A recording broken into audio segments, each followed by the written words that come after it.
Tondgaon toll नाक्यावर भीषण अपघात, इलेक्ट्रिक बस आणि गॅस टँकरची धडक, अनेक जखमी. तोंडगाव टोल नाका येथे हिंगोलीहून अमरावतीकडे जाणाऱ्या नव्याने सुरू करण्यात आलेल्या इलेक्ट्रिक बसचा गॅसने भरलेल्या ट्रकसोबत भीषण अपघात झाला. या अपघातात दोन्ही वाहनांचे चालक जखमी झाले असून बसमधील काही प्रवाशांनाही किरकोळ ते मध्यम स्वरूपाच्या दुखापती झाल्या आहेत. अपघाताची माहिती मिळताच स्थानिक नागरिक, पोलीस आणि आपत्कालीन पथक घटनास्थळी दाखल झाले. जखमींना तातडीने उपचारासाठी जवळच्या रुग्णालयात हलवण्यात आले. अपघातानंतर काही काळ परिसरात वाहतुकीची कोंडी निर्माण झाली होती.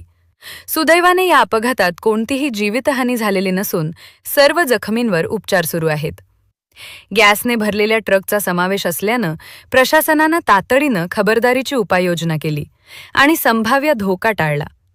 या घटनेमुळे परिसरात खळबळ उडाली असून अपघाताचे नेमके कारण शोधण्यासाठी पोलिसांकडून पुढील तपास सुरू आहे.